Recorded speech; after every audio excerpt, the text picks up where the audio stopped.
What's up mga gar? Napansin ko nga dito na butas pala ang salawal niya. Kaya dali-dali ko sinabi na tayiin niya muna kasi lumalabas ang puwet niya. At baka dumami pa ang makakita ng mga sikreto niya. Mga gar. Good morning mga par. Ito nga palang aking kape tuwing umaga. Black puro. Mas matapang pa sa nanay mo. After that, agad-agad ko nang kinompleto ang aking mga kailangan at mga dapat gawin. Siyempre, meron tayong tubig, kapote kasi maulan, at tsinelas mga agar pamalit para di mabasa ang ating daladalang sapatos. Dahil kompleto ng ating mga dadalhin, all goods in the hoods. Yan nga pala ang motor ng ating kasama. Ayun o, yung itim na NMAX. Dito, naikarga na namin ang mga aming dadalhin na ibibigay namin sa mga customer namin. Dahil ayos na ang lahat. Alright, let's go! Dahil kakatapos lang pala ng bagyong Karina, sigurado marami kaming gagawin nito kasi sobrang daming tumawag sa amin eh. Kaliwat kanan, sa Balintawak, sa Commonwealth, sa Baclaran, kung saan saan. At syempre, wag natin kalimutan magpagas para umabot tayo sa ating paroroonan. At dahil full tank na tayo, sigurado aabot na yan at makakauwi ka pa. Balikan. At pagtapos namin paggasolina, ayun, umalis na kami at pupunta na kami sa unang destinasyon at aming unang customer na tumawag sa amin. At ito na nga, nakarating na kami. Ito nga pala yung ginawa namin payong nung una. Diba? Napakaganda. At habang naghihintay tayo sa ating customer, nagulat tayo bigla tayong inabutan ng pansit na libre. Maraming salamat po sa mahal naming customer. Hindi niya kami pinapabayaan na magutom. At ito ang ating unang first customer for today. At ito ang ating gagamitin para magawa yung payong. At syempre, before anything else, unahin natin gawin ang pantalawal niya. Syempre, butas lumalabas ang puwet niya. Diba? Napakaangas. Labas ang kuyukot niya.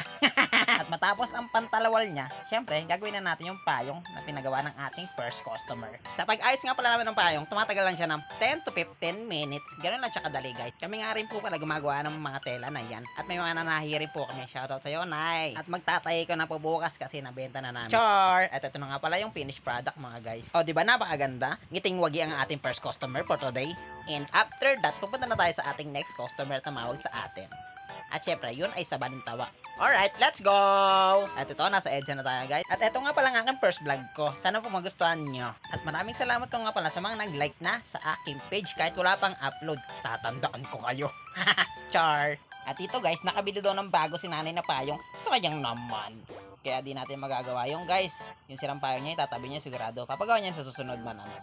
At dito guys, huminto kami kasi nakita namin si nanay ang aming suki. Ayun o, nasa gildi. Kaso guys, buo pa daw yung payong niya. Sayang din. Pero ayos lang yan kasi marami pa mga nag-text sa atin na talagang pupuntahan natin ngayong araw. At doon na tayo dediretso guys. Yung mga inihintuan natin, mga nakikita lang natin na sirang payong at inaalok natin. Baka sakali magpagawa sila. Grabe, lagi talaga marami ang tao dito sa Balintawak.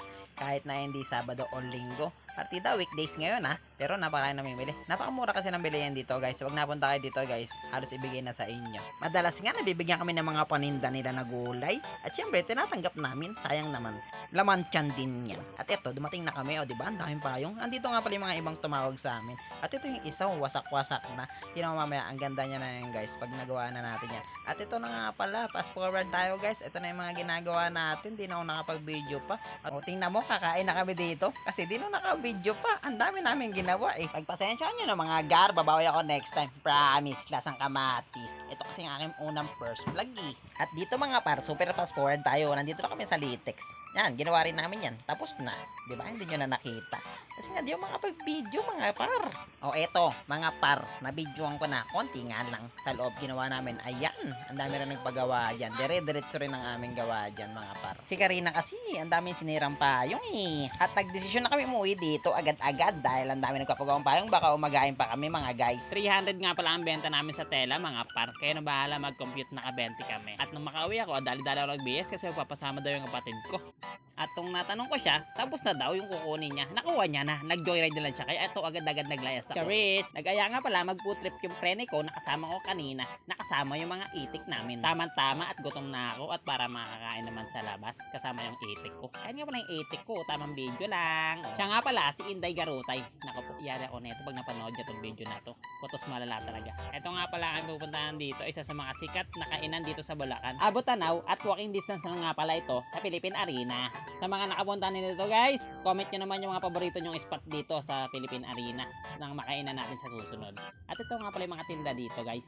May kapiyan, may raminan, may pudtripan, may putok-batok. Ayan, naku, isang kagat, heaven agad.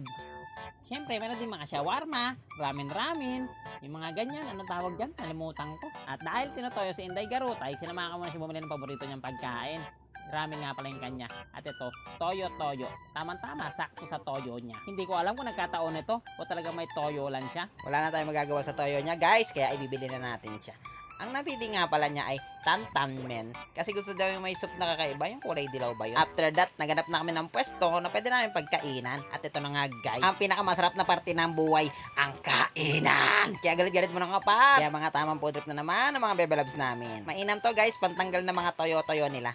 After eating, guys, nakakita nga kami ng napaka-cute na aso. Ang pangalan daw niya ay Tofu. Kapangalan nga pala ng aso na Chen. Shoutout sa'yo, Chen. Singer nga pala siya, guys. Isa siya sa pinakamagaling kumanta na nakilala ko, guys. Siyempre, guys, coffee is life after eating. Habang nag-aantay ng order, guys, may lumapit sa'yo matanda. Nagbebenta ng mga paninda niya. At siyempre, di namin palalambasin yan. Nakita ko kasi yung ube at nakapuno. At guys, ito na nga ang pinakainihintay. At dahil acidic na nga pala ako, ospitalo nakaraan, siyempre, yung mga bebelabs na natin yung bibilan natin. At dahil umabot ka sa dulo ng video na to, maraming salamat sa iyo, par. God bless sa iyo, mabuhay ka hanggang gusto mo. At dahil nandiyan ka na rin, mag-like and comment ka na.